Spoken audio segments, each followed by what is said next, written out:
Anna. He liked to volunteer in the psych ward of his local hospital. His real job was as a stockbroker, but the stresses got to him sometimes and he needed an outlet. In the past, he'd turned to booze to relieve the pressure, but that had taken him to places he hoped never to revisit. He didn't know why it helped him so much to be in the hospital. He didn't particularly like the crazies they made him work with. In fact, he thought most of them were beyond help.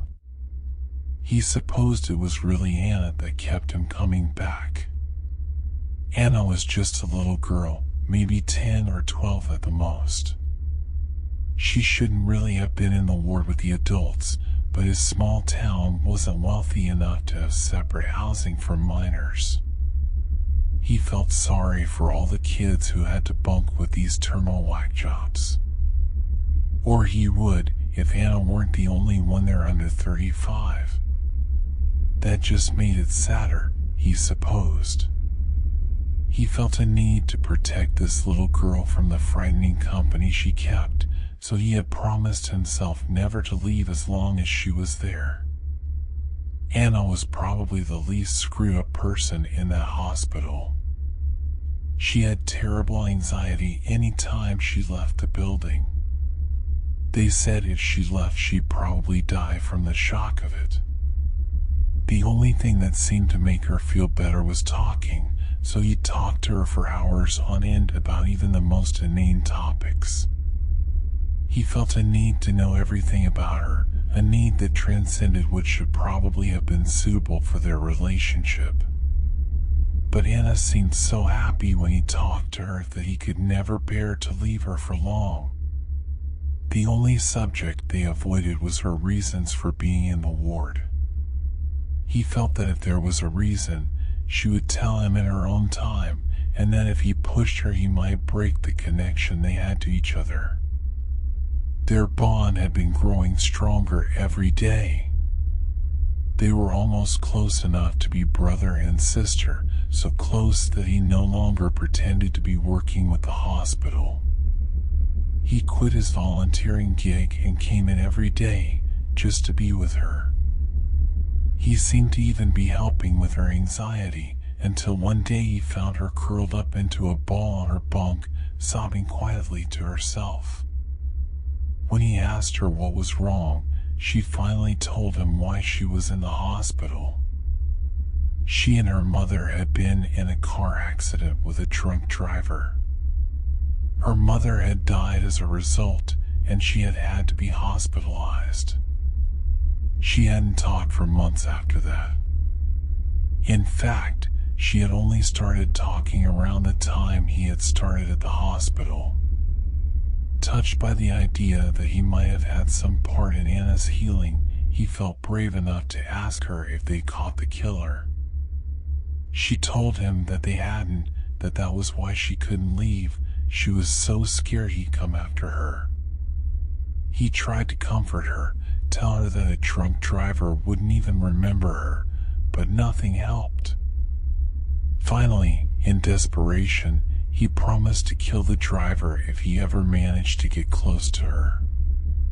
That got Anna's attention, and though she was shocked at the statement's brutality, it at least got her to stop crying. The rest of the day went normally, but he decided that he would talk to Anna's doctor before he left. He hadn't talked to the doctor before, but everyone at the ward knew him, so he felt no qualms about introducing himself.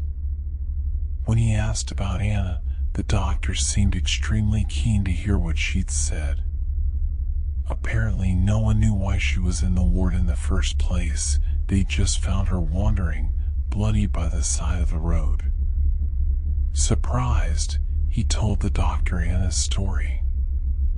At the end, the doctor leaned back in his chair and sighed. "Richard, what you're telling me is very serious. There isn't anyone named Anna in this ward. You had a nervous breakdown recently and have been coming to the hospital for psychiatric sessions. However, you've been getting worse, not better. For the last month you haven't left the ward. Tell me, Richard, do you remember the last time you were at work? It was a stupid question.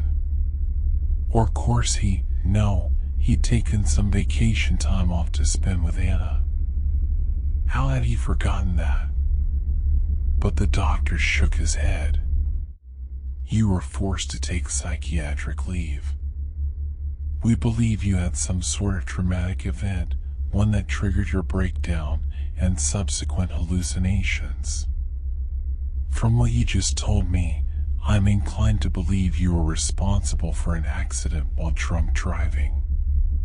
He sat there, frozen in shock. This was impossible. He quit drinking right about when he'd started at the ward. No, he couldn't have, but it was rushing back, the erratic light from the headlights as he swerved, the screech of rubber as he saw them, the one frozen second where he saw a 10-year-old girl screaming from the back seat. When he looked back, the doctor wasn't there. Anna was sitting in the doctor's place, saying nothing, just staring at him.